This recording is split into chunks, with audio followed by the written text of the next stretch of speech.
Brucker. Do you know his first name? Brucker? Ryan. Ryan? Yeah. Ryan. Yeah. That he thought Mr. LeBrun had much money and that he could make a case against him, build up a fictitious case, and extort Mr. LeBrun into paying everybody a lot of money. And it seems to me that the Flotos, with alacrity, went along with the scheme. It also seems to me that the judges were in on it. Who was the first judge? Scheinbaum. Scheinbaum.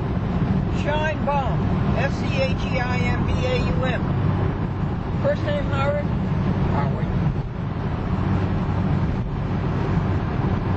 Now, one of the incidents that Mr. LeBrun told me this morning is that Brian Crocker's brother dropped into Mr. LeBrun's property, his office, in Stafford Springs one day, where Mr. Brun owns a very large building, and he asked him how would he be interested in renting some of it. And Mr. LeBrun said he wasn't interested, but if he had to or wanted to, he might rent some of the back end. So Mr. Brucker,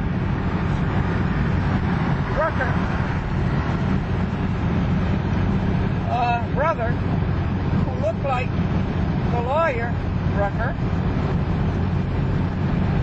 said he went by here on his bicycle and he was just interested.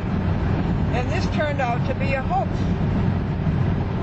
because Mr. Brucker brother said to Mr. LeBrun, they're going to destroy you. They're going to ruin your name. They're going to take your house. They're going to take your office. They're going to take your money. Is that true? Is this the story? No, it's not saying they're going to take your house. They're going to destroy you in the news. They're going to say things against you which are not true at all. Oh, yeah. Destroy you. Now, what was the transition?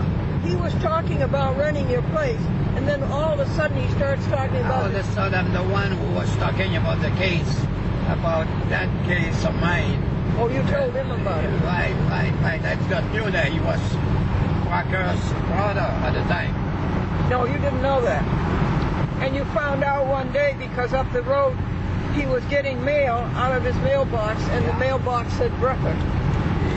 And he looked like the lawyer. Tall and blonde. This is a great education to you folks, that lawyers are no good, and judges are no good, and courts are a money-making machine,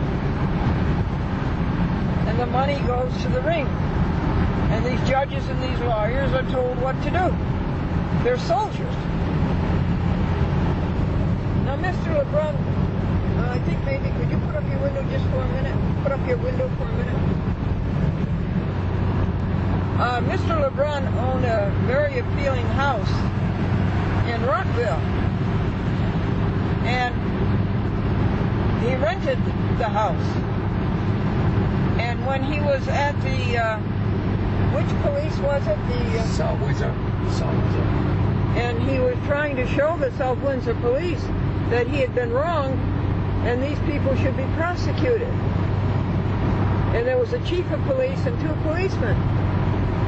And one of the policemen says, you own a house in Rockville? And Mr. LeBrun says, yes.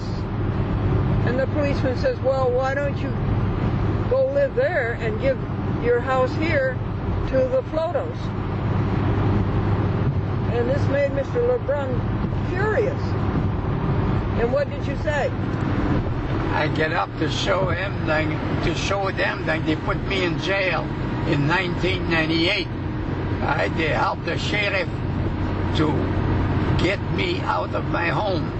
and they arrest me and handcuff me and put me in jail. So I showed them my jail card, and I says, one of those days you guys gonna pay for what you did to me. So anyway, when I get up off my chair to pick up the card out of my pocket, they all get up off their chair also, because they were afraid that I was going in my pocket to pick up a gun. Yeah. So he says the meeting is over, all done. I says, that's okay, but I says, don't forget, you guys put me in jail on one of those days. I hope you're gonna pay for what you did to me. So be it. Sorry about losing the grip on the camera. Well, after the incident,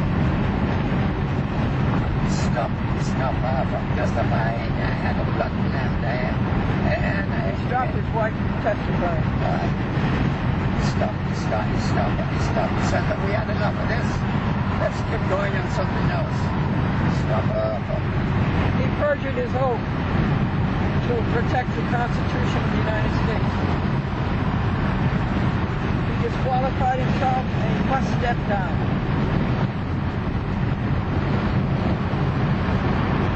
What is Hammer's first name? Hammer? Yeah, what's his first name? Harry. Harry Hammer. Another evil character in this evil story. He wouldn't let Albert with his green board so he could show the location of everything.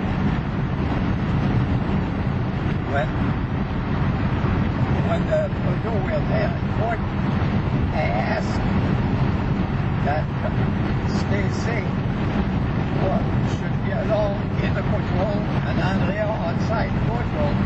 I asked for sequestration, to be sequestered. You know what I mean? I'm going to hard time with the word. Sequestered. Yeah, I asked for them to be sequestered. Right? Which he was supposed to be. And He should have known enough to do they that. refused. But he should have known enough to do that. And you know what they can put the court now? Put on the report, on the transcript. What the court reporter put on the transcript? She says that I asked to be sit. I asked me to be sit with Stacy Plateau. She put on what? I asked to be sit To be seated with Stacy? seated with Stacy Plateau. No, did she? Yeah, that's what she put on the transcript. She's not used the word sequester. She put instead, like I asked to be sit with Stacy Plateau. Oh, that's so crooked. She should go to jail too. She perjured her oath.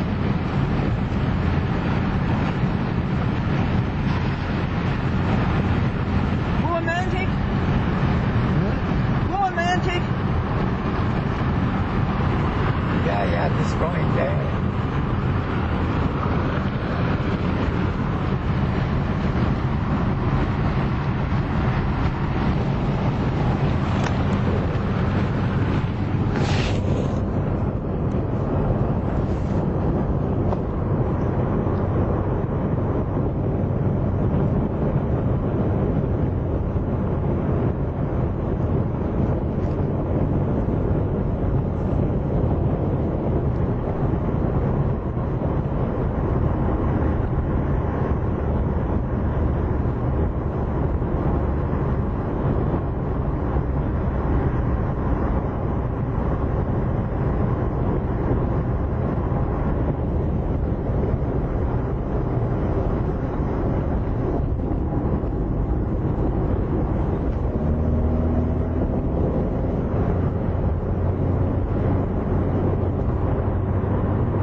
not Christopher, John. It's Anna, his father. Oh, And his father was a cook. His father had news and like, George.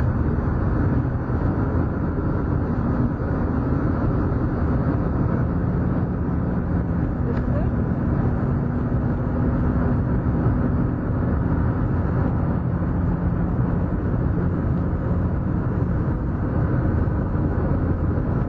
That's 37.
build club. You must be paying campaign money for some personnel business. Alright, we try it and they prove him guilty and everything else.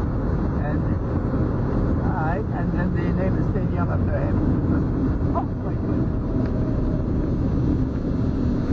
Oh, where'd you get on again? Down there.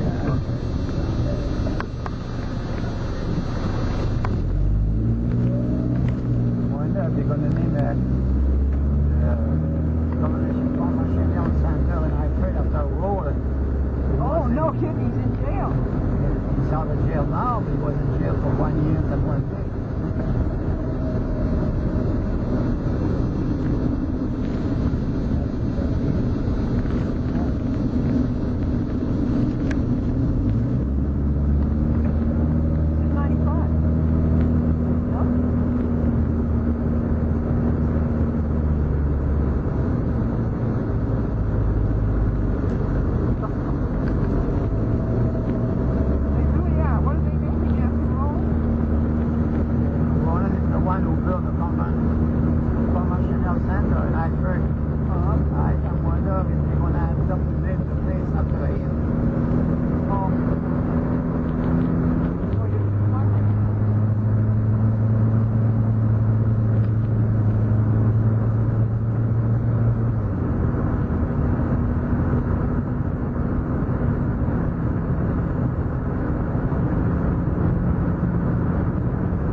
And then went back to bed. And then she went, when they left, she went to bed at 10:30. I see, yeah.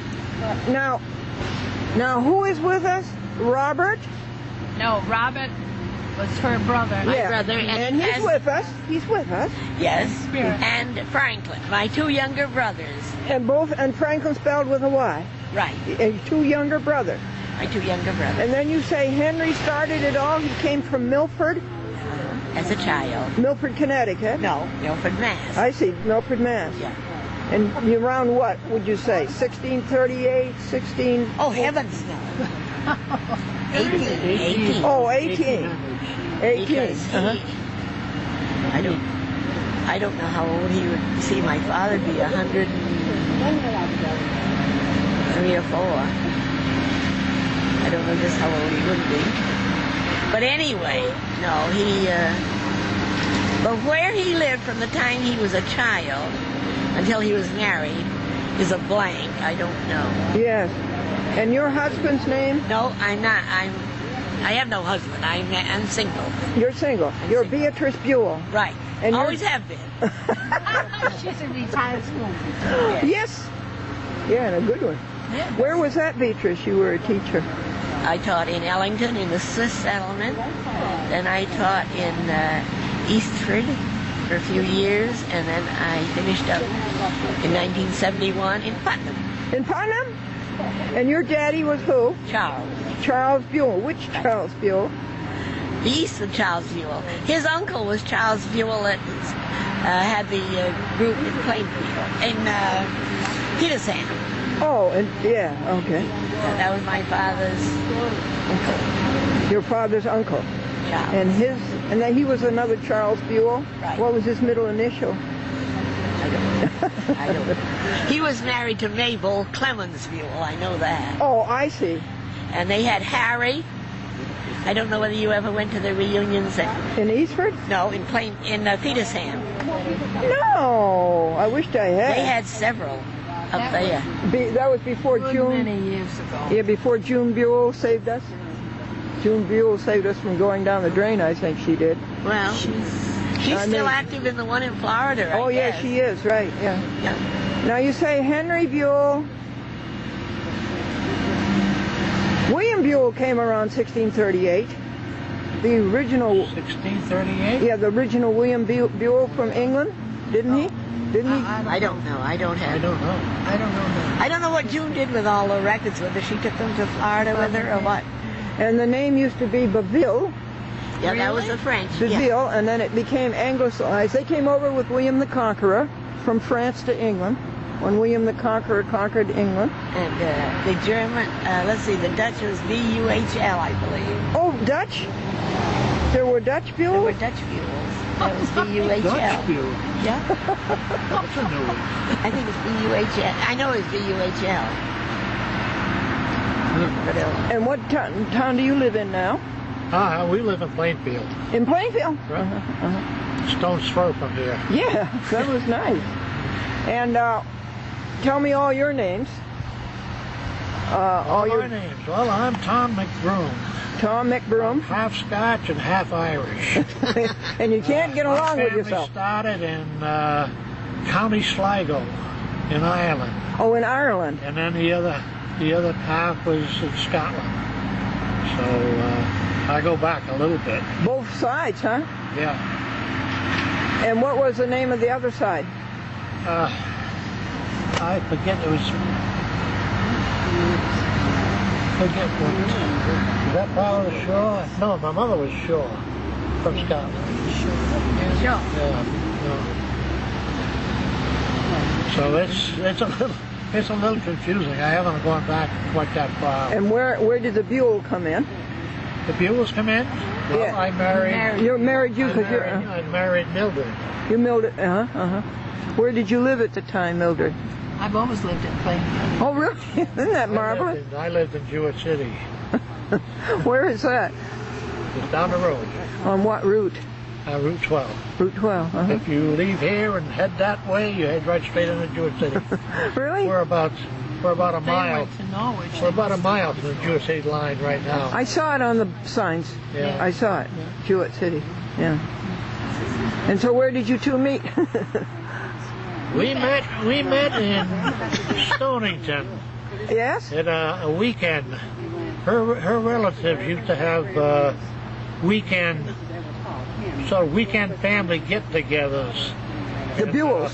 No. Well, this would be Your mother's. Oh, this would be the Halls? This would be Uncle Irvin. Sorry. Oh. Ray. Huh? No. Who did Uncle who? Atkinson. No, not Atkinson. Dolly. Irvin Dolly. Dolly. Irvin Dolly. Oh. Which would be my mother's sister's husband. Oh, okay. See, that's how. And so you met this handsome man at Stonington? And you grabbed him? I think. Was it a hayride or something? Who did the grabbing? No, they used to have this weekend. It was a fabulous weekend. At the clam bake. It was they'd have a square dance Saturday night, and they'd have a clam bake Sunday. Oh, nice. Everybody would all meet together at the farm. They'd go down and dig clams and seaweed. They'd have the old-fashioned in-the-ground clam bake where they cooked in the ground, and then on Sunday after dinner, all the people that were invited to the Dolly